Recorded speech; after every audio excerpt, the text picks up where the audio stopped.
Good morning, St. Kitts and Nevis, and welcome to The Edge here on ZIZ Radio 96.1 FM. I'm Devonne Cornelius, and welcome to the program. It's Wednesday, October 18, 2023. Thank you so much for joining me. Of course, I love to begin the show by bringing you three top stories locally, regionally, and internationally.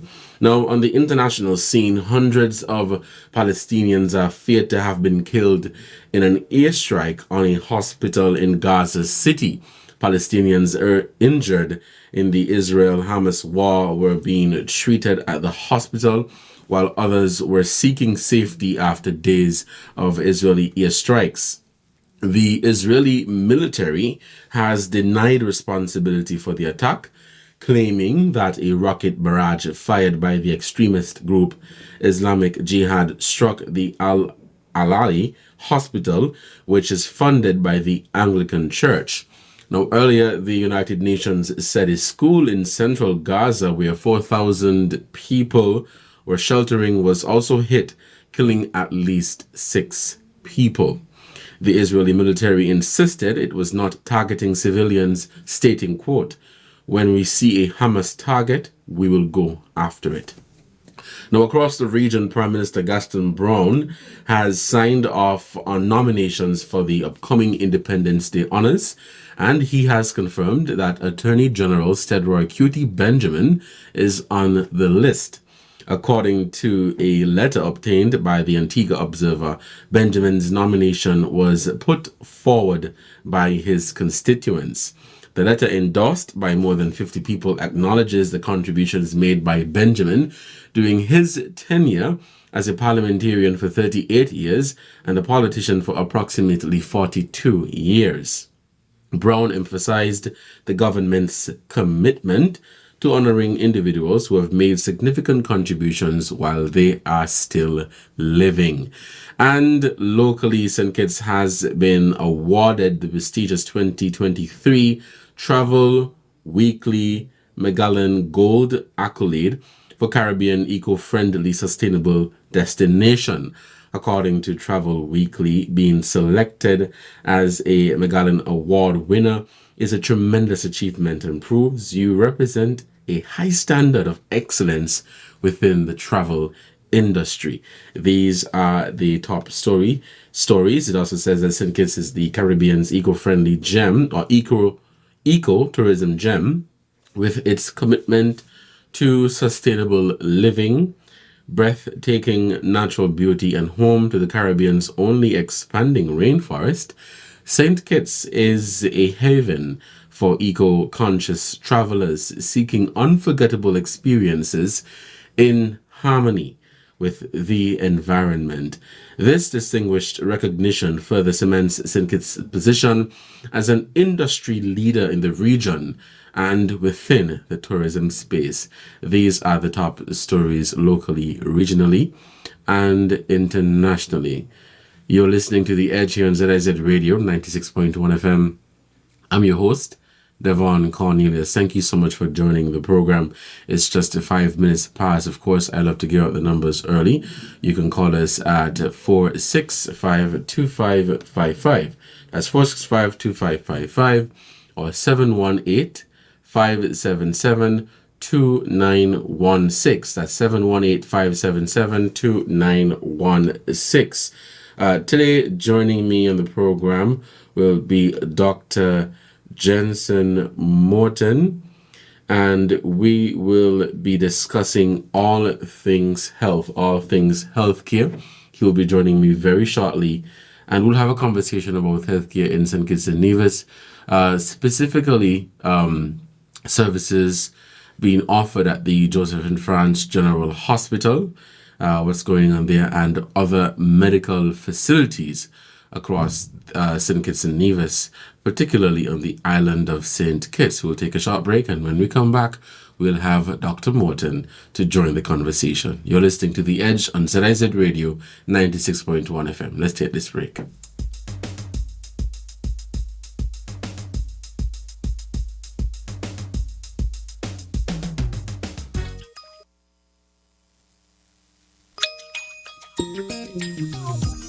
Hey children, I am Shalissa Catalia Caesar. Join ZIZ Radio every morning at 7:05 from Monday to Friday and Saturday from 9 to 10 for Totally for Kids. Wake up and be a part of the action. Yes, you can now.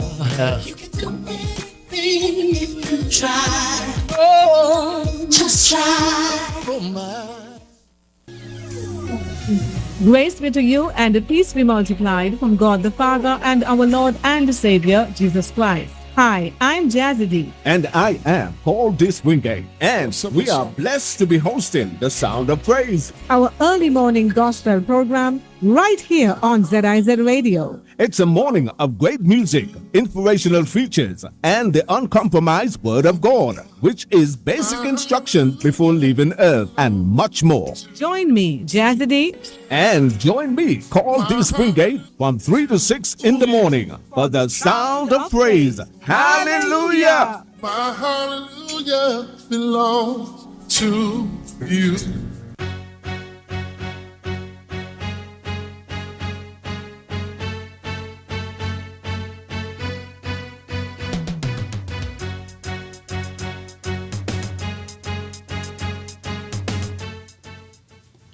Welcome back to The Edge on ZIZ Radio 96.1 FM.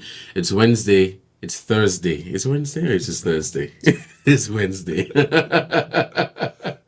That happens. It's Wednesday, October 18, 2023. And welcome to the program. I'm Devonne Cornelius. Joining us today is Dr. Jenson Morton, the Director of Health Institutions in the Ministry of Health here in St. Kitts and Nevis. Dr. Morton, good morning and welcome to the program. How are you doing today? Good morning, Mr. Cornelius. I'm feeling fine. Awesome.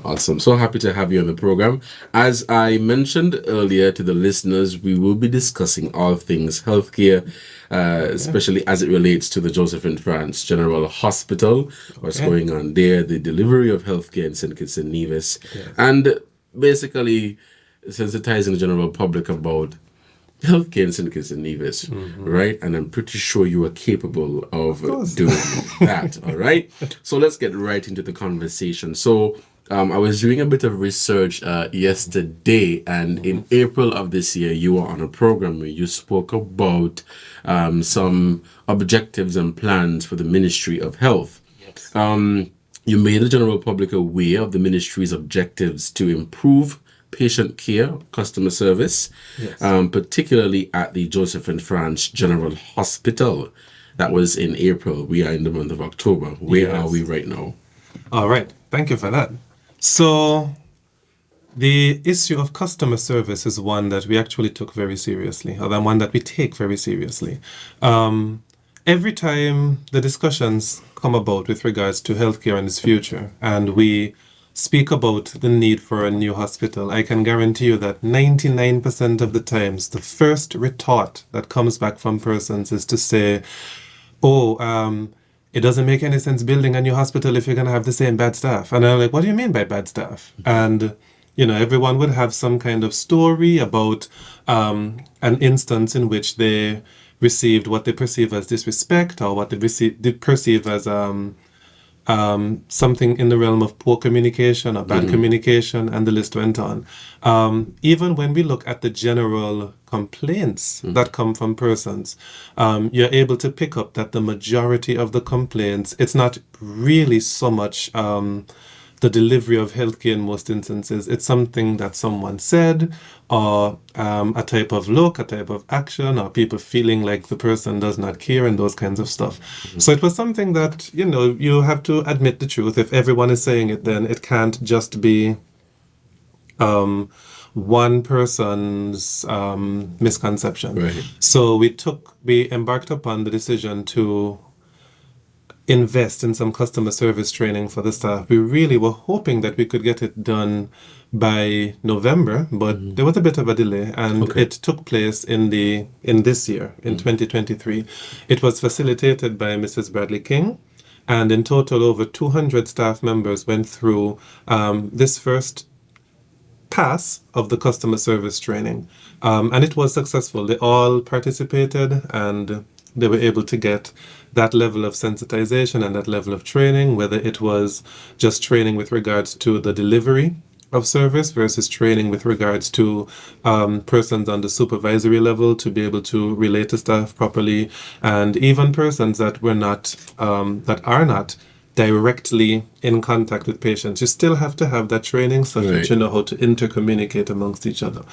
So that was the first pass that we got over 200 staff members to get that training. It's something that's going to be continuous. It's not a one-stop shop. It's something we intend to incorporate. And on top of that, we are actually in the process of discussing with the Clarence Fitzroy Bryant College to get more integration of customer service training into all of the healthcare programs that are offered there, and also to have it available as something separate that persons could also bring to us as a certification, even in a fresh, for example, job application. So it is something that we're taking seriously. And all of it ties in with our goal of getting the health institution to reach to the point of being internationally accredited, meaning it gets a stamp of approval from an international body that can state that the quality of healthcare that you can receive in St. Kitts and Nevis, it's equivalent to the USA or Canada, etc.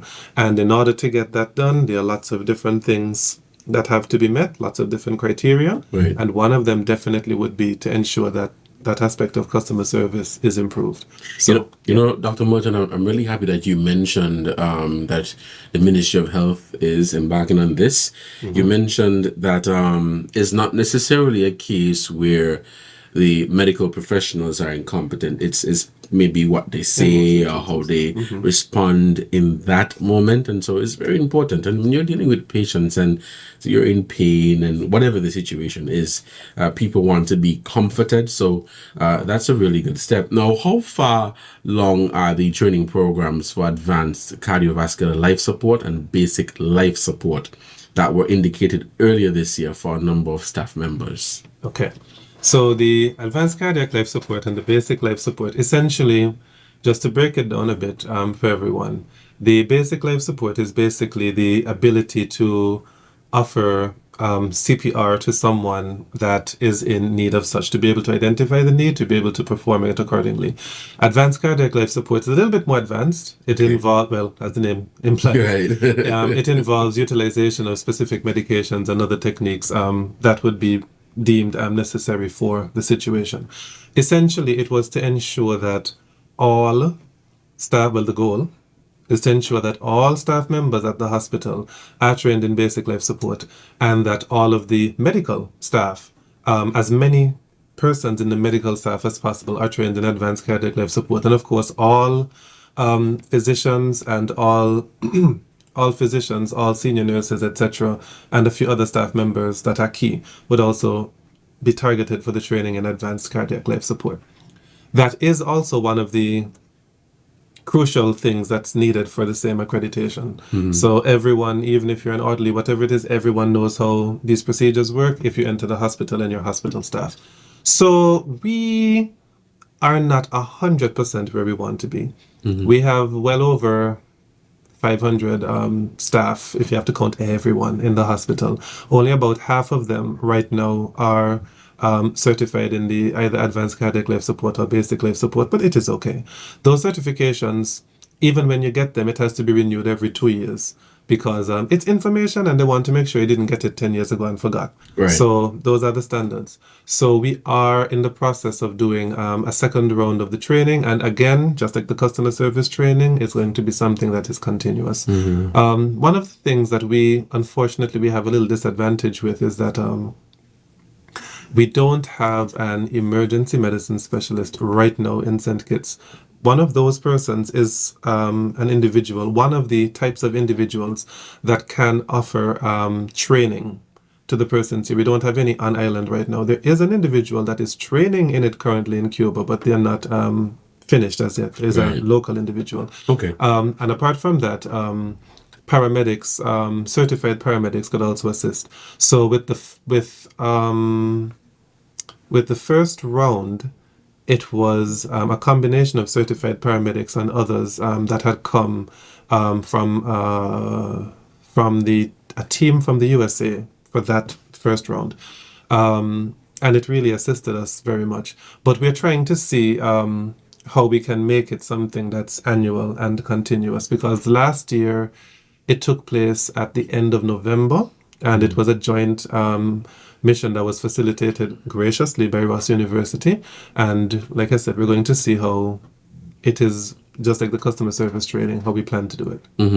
You mentioned the customer service training was done by Bradley King for this one. Can you say, is it that you had expertise in the Ministry of Health to conduct this training, or you guys had to outsource? You can call it an outsourcing. It was conducted by her. We do have expertise in the government system as well that we tap into. So for a multitude of issues and a multitude of situations, we do utilize. There's an advisor to the government, Mr. Curtis Martin.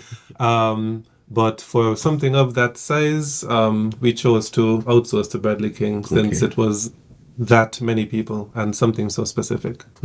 Awesome. Now, I read recently that the Ministry of Health decided to put doctors at the different medical facilities across the island. What can you tell us about that as it is right now? All right. So, as part of a larger plan, it's actually not even a new plan. It was the rekindling of ideas. You find sometimes, you're there, you have problems, and you would look and see what are some things that persons would have thought of in the past, even if they didn't get it implemented, that could assist the system. And then if it wasn't implemented, you try to find out what was the stumbling block, and then you see if it makes sense and see if it's still applicable. So something that we chose to reconfigure was to look at the entire health system. And one of the problems that people were having was with JNF, it being the main Carlet Hospital in St. Kitts, a lot of traffic was passing through there, and it was causing a bit of a problem with regards to wait time, which is something that's a universal problem, but in a small place like St. Kitts, you still have to try to see how you could reduce that. Now, we looked at it to say we have two other hospitals, two other facilities that have the ability to see patients in an acute setting. That's Pogson in Sandy Point and Mary Charles in Molyneux. But the issue was that over the years, they never had permanent medical staff. They usually would be staffed with nursing staff, and doctors would be on call. But those doctors that are on call would be doctors that actually serve in the health centers that would double and also cover the hospital. Now, I was one of those doctors, I can tell you, even though it's doable, it's difficult. And you can still deliver quality healthcare in that setting, but it's a lot more challenging. And the simple fix to that would be for it to have dedicated medical staff in those, well, we refer to them as outposts, but they are hospitals in their own right. So the pilot began with Pogson in Sandy Point, where physicians were placed there. It's had some ups and downs. It hasn't been 100% smooth.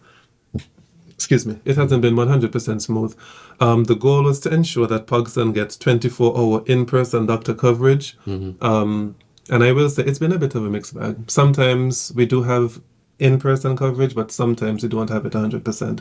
So one of the challenges that ended up coming up was the actual manpower issue.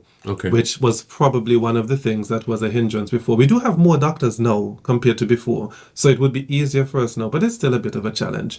At the same time, JNF can't be neglected because that's the do-all, end-all. And the cases that have been passing through the hospital, the level of complexity for some of the cases, coupled with times change and as healthcare becomes modernized in St. Kitts, the standards and expectations of persons, it's increasing all the time. So I would dare say maybe some things or some ways of doing things which would have been faster back in the day, we can no longer do them. You have to be very precise now. So it's necessitated us to always, as much as possible, try to have two physicians on a shift in JNF.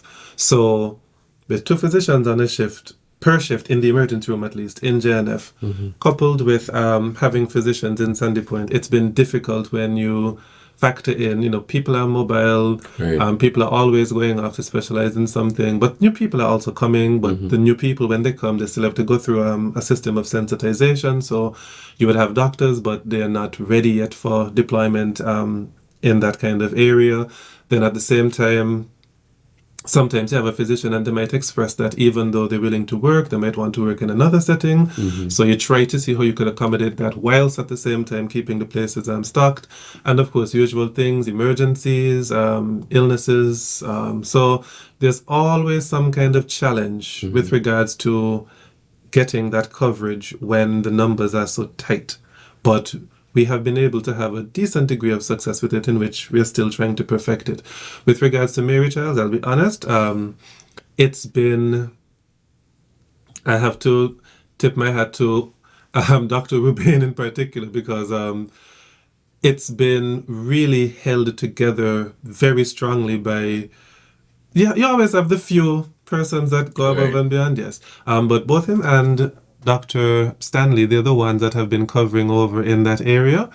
So it doesn't have the same amount of persons as Pogson, but eventually we'll get to that point. Now, apart from that, we are still in the process of trying to expand the 3 health centers in Bastia. That's Newtown, the Bastia zone. That's Newtown, Bastia, and St. Peter's Health Center, to get them to always have,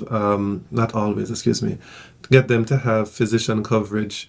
We had set a target of 7 a.m. to 7 p.m. Monday to Friday, but we are going to see how that can be done. That's more community. That's not really my area. Okay. But if that is set up, it would also decrease some of the milder cases from having to wait a long time in JNF if it happens during that time span. So all of those things should mean that when you get your real serious emergency, that you can go through and quickly be seen. That's the overall goal. And how has the response been like from the general public with the reintroduction of this? The response from the general public has been okay. When we look at the actual numbers of persons, for example, that access healthcare at Sandy Point, it has increased quite a bit.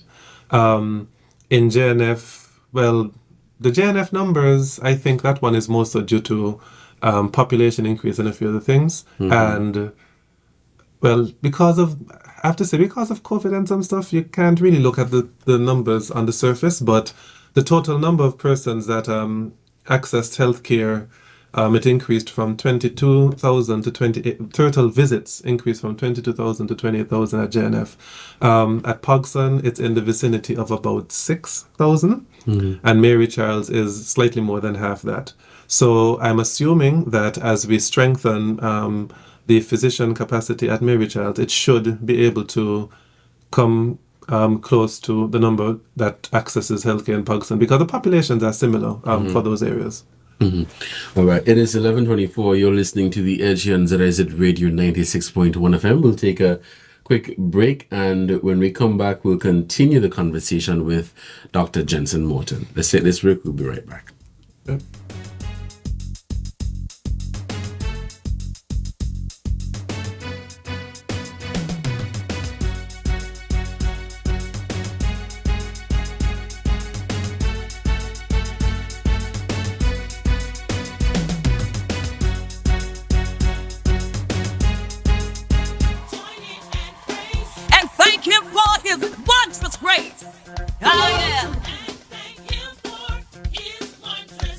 Hi, I am Pastor Clive Saunders, and I am inviting you to join me every Wednesday night from 8 to 10 for Praise on the Pulse, right here on ZIZ Radio.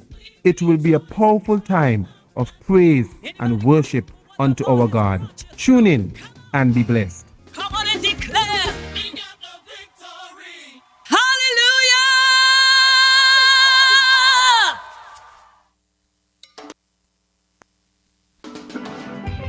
Get ready, get ready, get ready.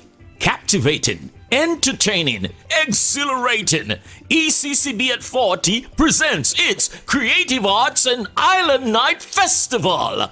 Happening on the grounds of the ECCB campus on Saturday, 21st October from 3 p.m. until 11. This event will feature vendors displaying local arts, craft, and products on sale, a children's recreation corner, a taste of the island's cuisine and culture, a well-stocked cash bar, outstanding performances by the staff, musical artists, cultural acts, and more. To attend, you must register online by Sunday, 15th October. Log on to the ECCB website at www.eccbcentralbank.org and register today. It's an invitation by registration. First come, first served. So come on out to an evening of fun with your ECCB family. Excite your taste buds as we visit the islands, learn the history of the ECCB, and celebrate ECCB at 40 with food, drinks, entertainment, culture, and creativity. I'll see you there.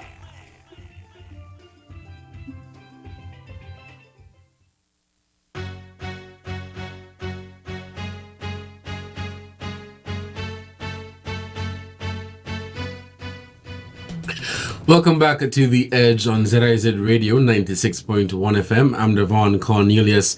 It's Wednesday, October 18, 2023. Joining me today is Dr. Jenson Morton, Director of Health Institutions in the Ministry of Health. And as I mentioned earlier, we are talking all things healthcare. Dr. Morton, welcome back to the program.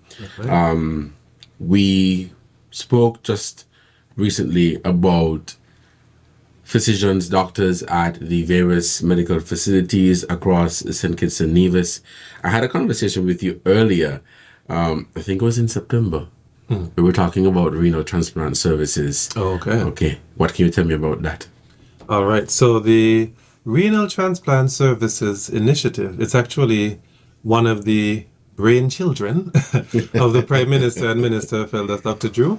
To explain it a bit, so kidney health is always something that's on our top priority list. And if you ever listen to when the Prime Minister speaks, you'll find out that he's actually very passionate about that. He is an internist, and that is one of the areas that he has always been personally passionate about. So everything to do with kidney health, we are going above and beyond to try to see how best we can improve it in the nation. So one of the ways, or the main way, it would be prevention. So the main causes of kidney disease in our population would be persons that have the combination of obesity, diabetes/hypertension, which can then lead to kidney disease, and then if untreated can lead to end-stage renal disease. So we try to address that by having a multitude of national programs, which you're going to see more rolling out to try to target awareness and treatment of those underlying disorders/prevention. In the event that persons actually do end up with an end-stage renal disease that does require treatment and dialysis, that's where we have the hemodialysis unit in JNF. Recently, it celebrated its 10th anniversary. Ironically, one of the people that pushed strongest for that dialysis unit to be opened was actually Dr. Drew, and he was an internist, and he had first come back. So it's a bit ironic that he's now in charge. That unit, like I said, it celebrated its 10th anniversary. And we were able to get that unit improved and further outfitted with some generous donations, especially from... oh dear, the name is slipping me. I'm so embarrassed. It happens. Mr. Estridge, excuse me. Estridge, okay. Oh, hope he doesn't see this. He'd be really upset. But Mr. Leo Estridge, he gave us a very generous donation of a large number of machines, and further, he sent down expertise in the form of senior nurses to train our staff to make sure that they are fully aware of everything to do with the machine functioning, as well as engineering staff to ensure that our team knows how to assemble, disassemble, repair, etc., all the major troubleshooting of all of those machines. And that helped to boost us with regards to our ability to deliver hemodialysis. So further to that, the PM eased the other strain of hemodialysis, which is the cost. It's, by nature, it is expensive. No matter what you do, if you strip away, even if you're not paying for anything else and you strip away all of that, it's still going to cost you in the vicinity of around like $700 US for a session. That has been heavily subsidized. Right now, citizens citizens that qualify, which is nearly everyone, if you have certain criteria, you can pay as little as $200 right now for a session. So it's really heavily subsidized by the government, but it's still a cost burden on the government. It's just that you don't have to feel it as an individual because it's about making sure that as many people as possible have access to the healthcare. But then there's one more level to it, and that would be kidney transplants. So dialysis, you can consider it to be a temporizing measure when someone has renal disease. And the best thing that you can offer someone is, if your kidney has failed, is if the circulatory system and other things are okay, it's for you to get a new kidney basically put in. You only need one good functioning kidney in order to be fully capable and functional. That's why people can donate a kidney and be okay. As long as that kidney is more than 80% functional, it is okay.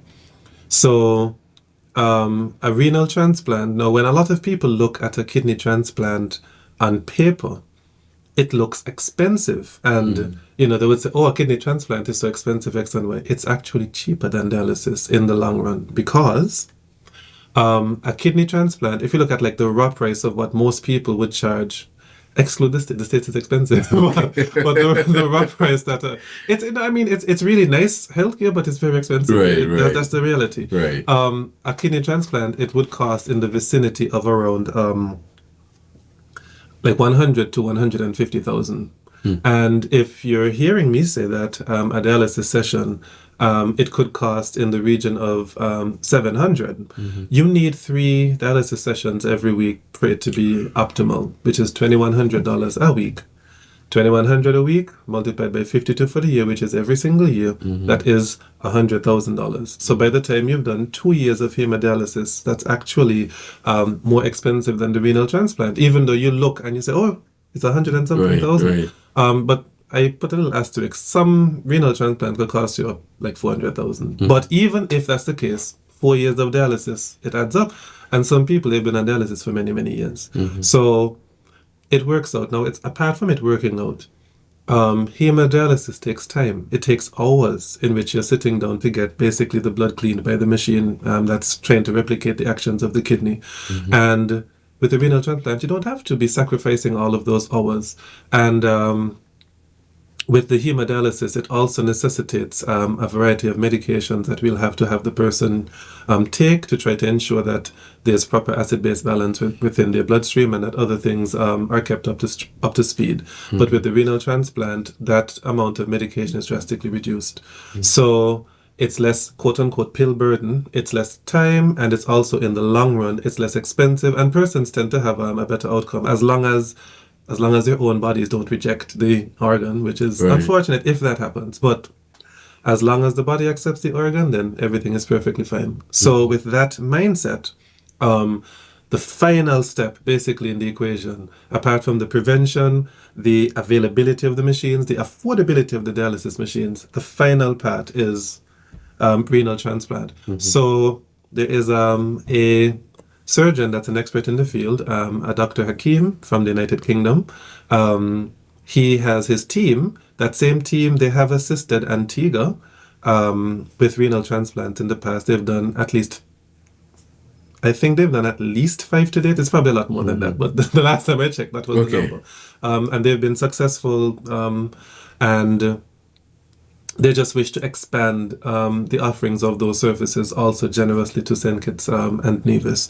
So we are in the process of preparing with regards to getting the equipment ready. We already have persons, just from the mention of it, persons already came forward saying that they're willing to donate, and persons saying they're willing to accept. We're going to be doing all of the necessary tests to make sure that everything is compatible to reduce the likelihood of rejection. And we're ensuring that all other things are outfitted with everything to ensure that the pre-op, the op, and the intra-op, and the post-op periods, that they can all be proper and done properly.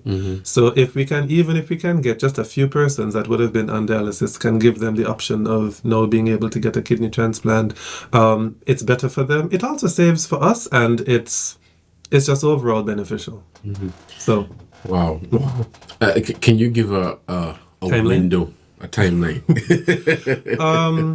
I'll be honest, the goal really that was set by the Prime Minister was to see if we can get it done before the conclusion of this year. And that was a goal that was set at summertime. But this is actually complex stuff.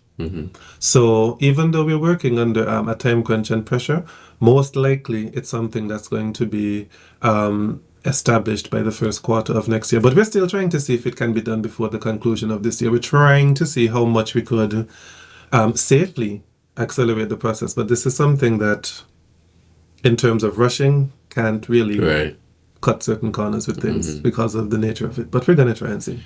Right, awesome. It's 11:37 and you're listening to The Edge on ZIZ Radio 96.1 FM. For those of you who are just joining the conversation, I have in studio with me Dr. Jenson Morton, Director of Health Institutions in the Ministry of Health.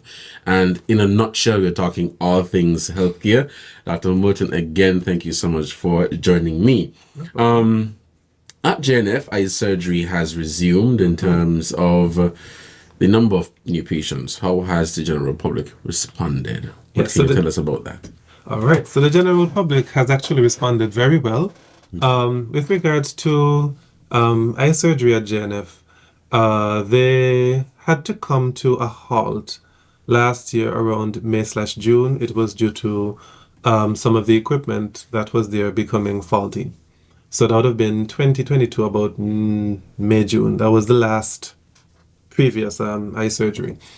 When the Honorable Dr. Drew, when he took over and he looked at the situation, he realized that, you can't have it stopped, because if you wait too long, it could have a bad outcome for persons that would have had something that could have been curative with surgical treatment. All the stops are rolled out and the equipment was procured to replace what was there previously.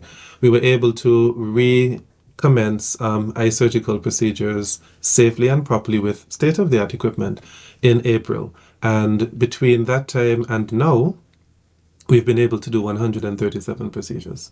Wow. So quite a few Between persons. April and now? They work really hard. Wow. They work really, really hard in that unit. I think because there was a bit of a backlog. They kind of worked extra and overtime to try to get the numbers under control. So now that is under control, and we're still booked out until January.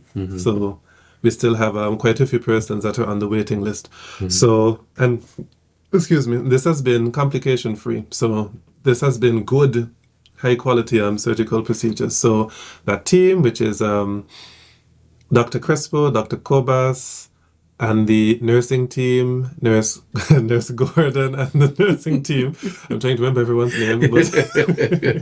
But they're working very hard. They're working very hard. So that has been very good. So the response from the general public, it's been tremendous. And it's good that they're having that level of faith and confidence in the health system as well. Can you speak to cost? How much will it cost on average? Give an idea. Not from my head. Okay. Unfortunately. I don't want to give a wrong figure. Not from my head. That's but right. It's nothing that's costly. It's nothing that's out of the way. These are prices that were set by the cabinet actually many years ago, well over a decade. Oh, sorry. It's six.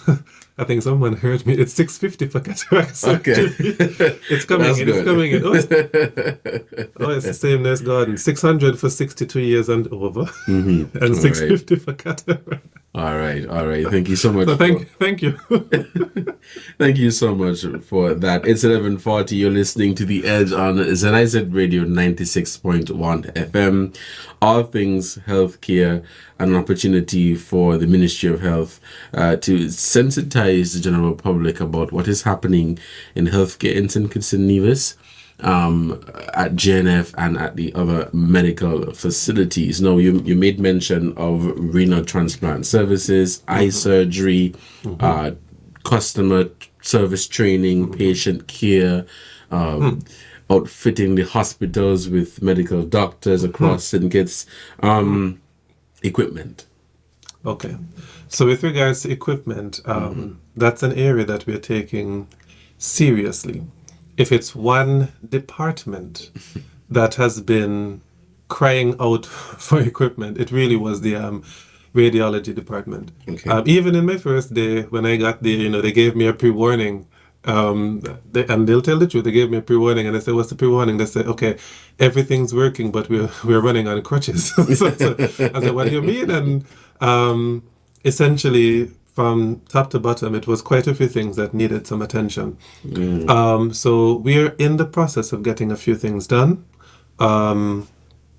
We were able to get, it was actually a very generous donation of a state-of-the-art ultrasound machine. It came from a supplier, and it was very good. It had so many capabilities. Normally when you get a surprise donation, you have to be so cautious, because normally you'd have to let them know, okay, you can't just give us anything, because we don't want you to dump your junk on us. So we will understand that. But it was a very good piece of machinery. Apart from that, the Swiss and Italian embassies have also been supporting our radiology department. They donated to us not just beds for the ultrasound room, but they also donated to us patient lifts for persons that have difficulty with mobility. That was something that was always a concern. Orderlies, nursing staff, etc., they're always complaining of getting back injuries sometimes when someone is either difficult to move, or they may be very heavy, or they may be just combative, this and that. But no, we have those things generously donated by them. We're trying to see how we can outfit an additional ultrasound room in the department, which was something that was it's something being pushed by the department itself. They said that they really wanted to see that. We're trying to upgrade our CT scan services. The Office of the Prime Minister is working with the Ministry of Health to try to see how we can get that done as quickly as possible. That one is in some early stages. I think the Prime Minister himself will come with some information with that as it progresses. And even with regards to x-rays and fluoroscopy, that was one of the things that we did used to offer. That machine was completely down. A new one, actually, it was purchased before I came. I met it there, but in terms of getting it installed, the finalization of that, it should be before the conclusion of this year. And there were some portable x-ray machines. Those should be back up and running. So that's it in terms of machines. Is that it? No, that's not it. Let me think a bit more. The MRI services, it does continue. We had a lot of enthusiasm with regards to bringing MRI services to, government-based MRI services to St. Kitts. But enthusiasm alone can't get a project done. It turns out that if you want to get a proper, full-blown MRI facility, it is something that actually takes a bit of time. Originally, we were hoping, we were aiming for a few months, but no, it is something just to get the room with the specifications, and of course, everything we're doing now, it falls under a combination of Sustainable Island State initiatives coupled with accreditation. So no corners to cut again, and it just takes some time. So hopefully, by next year, we should have that done. The machine has already been paid for. They're just waiting for the room itself. And that's when we realize that the room is the difficult part, not just finding money to purchase the machine. So that should be, in time, that project, people will see it starting in the back of the hospital. And we'll try to see how we can get that done as efficiently and as quickly as possible. Healthcare is everybody's business. And that is why you're here this morning, Dr. Morton, to let the general public know what is happening in healthcare in St. Kitts and Nevis. Now, recently, I received a statement from the Office of the Chief Medical Officer about dengue fever. And people around St. Kitts and Nevis, and, on social media, have been talking about dengue fever. The Ministry of Health and St. Kitts and Nevis, both ministries have been sensitizing the general public about the health issue, and they've been doing fogging. I think in both St. Kitts and Nevis have been doing fogging. What more information can you provide on that? Okay. Well, as the one in charge of institutions, my job is just to make sure that the hospital is equipped to be able to handle those cases. But I could still speak about it in general. Sure. With regards to the dengue situation, in some of the islands in the same region, they do have outbreaks of dengue fever. The ones most strongly afflicted would be right now Jamaica, Martinique, and Guadeloupe, definitely. Yeah.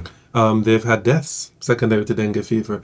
Some persons, their response to it, it's just not the best, and it can result in a multitude of symptoms that can overwhelm most persons. So because of that threat being there, our job is to try to ensure that it doesn't reach the point of an outbreak. So one of the bad things is that dengue, it is spread by the Aedes aegypti mosquito, which is all over in St. Kitts on its own. That's the mosquito with the striped legs, if you have to think of it that way. If you look closely at it, it's everywhere. So since we have the vector in St. Kitts, it's two things. We have to control the population of the vector, and at the same time, we have to try to see how we can control the virus itself to prevent it from reaching the point of outbreak. We did have some persons that had some symptomatology in which, when we did do the testing of these few cases, it did come back positive for dengue. But we don't classify as having an outbreak, because to classify as an outbreak, it means it's everywhere and it's out of control. These have been isolated cases that were able to be restricted to basically quarantine conditions. Okay. And we have not seen the presentation to our health institutions of persons, even with the symptoms, for it to be suspicious on any grand scale for us to say we have an outbreak similar to the other islands. So to nip it in the bud, the fogging is one thing. Fogging kills the adult mosquitoes, but it does not kill those eggs. So the other part is the environmental persons have been trying to let everyone know a lot of rain has been coming recently. Look in your backyard, look everywhere you can, dump out whatever you can in your property. And the other environmental officers, they've been going to other areas that might form collections and trying to get those dumped out to try to see how we could just prevent that. Right. In the hospital setting, we've beefed up the lab preemptively to be able to offer the testing. So the same department that would have been doing testing for COVID and all those things so religiously, now something new is there, just roll things over, and now you're going to be in charge of the testing for that. That's one aspect. Ensuring that the blood products that would be needed to treat persons that are afflicted are there. So we're going to have to be doing, in the near future, quite a few blood drives to make sure we have the products available, such that when persons have the illness, that we have everything available. And in terms of other things, medications for treatment, netting for beds for anyone that is admitted that is suspicious, and the list goes on and on. It's just to ensure that everything in the hospital itself is in place. So we're both trying to prevent and both ensuring that when you come, that you can be treated properly. But we don't have an outbreak as yet, just a few controlled, isolated cases. That is good to know. We have 10 minutes left here on the program. Initially, we were supposed to have a 20-minute conversation, but this is good because you've been sharing. I chat a lot. You've shared a lot of useful information, very informative, Dr. Morton, and I love that. Do you have anything else that you would want to share with the general public at this time, as it relates to JNF and the other medical facilities in St. Kitts? Okay, well, the main thing is for the general public to just need to remember that we are always working very hard in the hospitals all over St. Kitts and Nevis to ensure that our persons have as high quality healthcare as possible available to them. We recently installed all over the facility in JNF. So far, we'll expand it a bit later.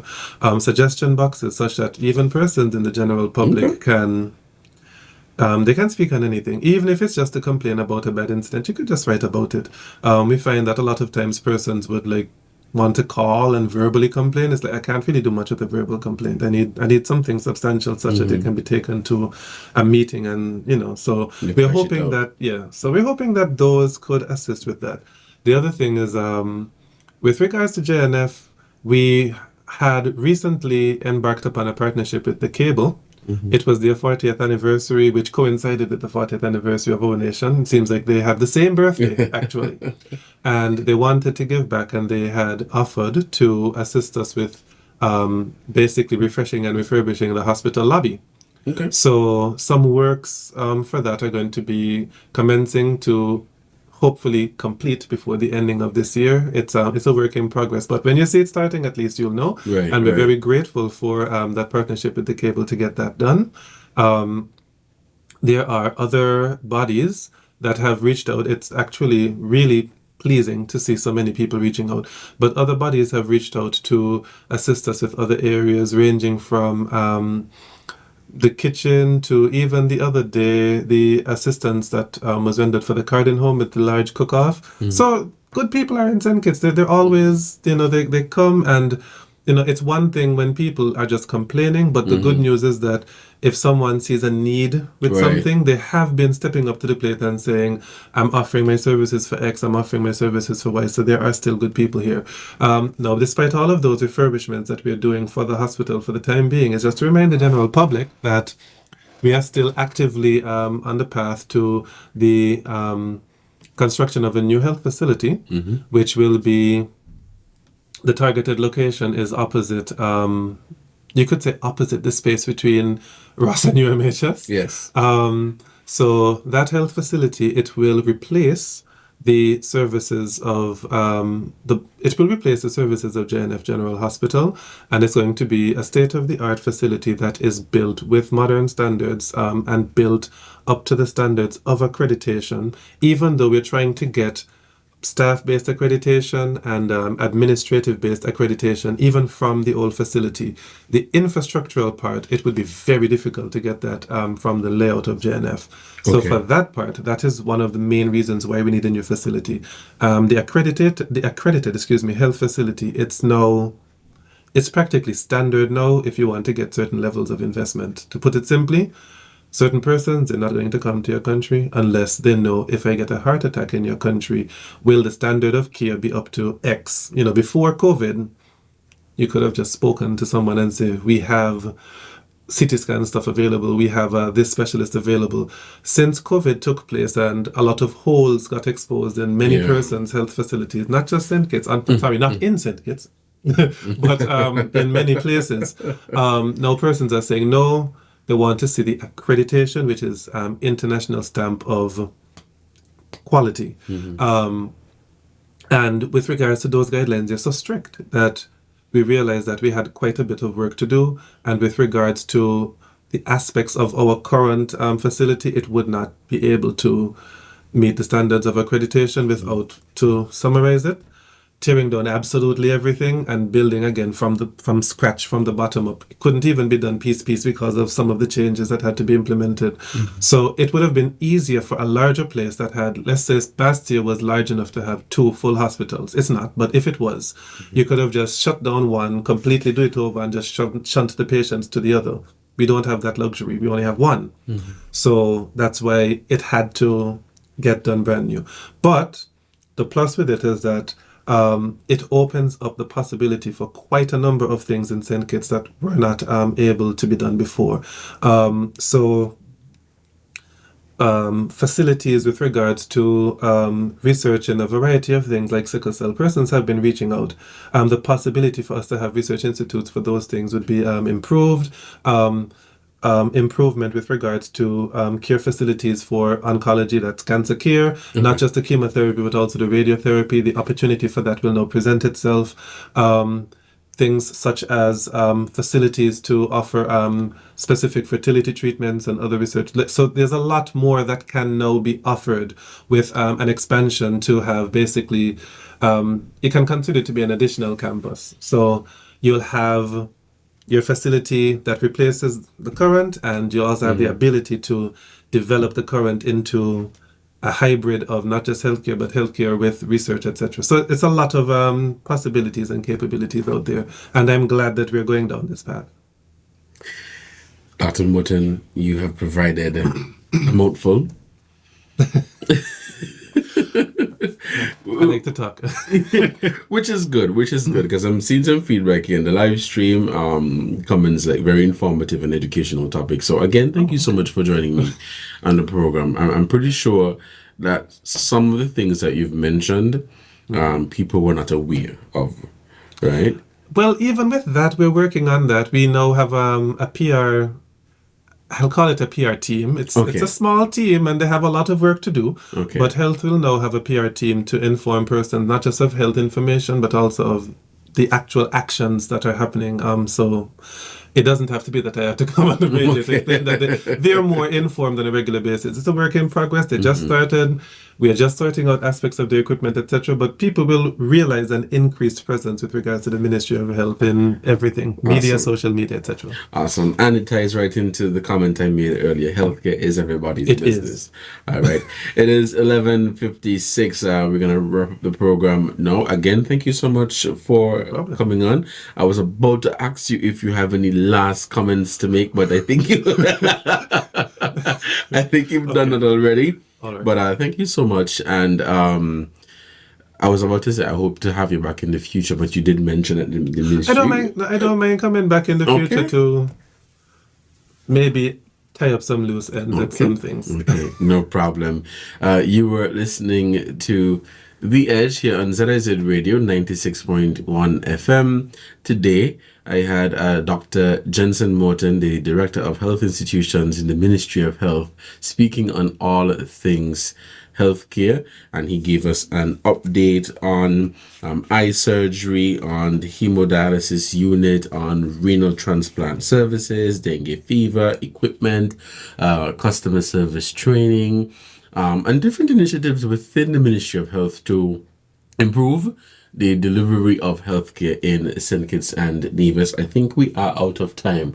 We are out of time, my friend? We're out of time. We have 1 minute. All right. But Dr. Morton, thank you again. No problem. You have given your permission for me to call you again to come back in the future. And you take care and have a good one. All right. Thank you. All right. This was another edition of The Edge on ZIZ Radio 96.1 FM. Until next time, you guys stay safe, and enjoy the rest of your Wednesday. Bye-bye.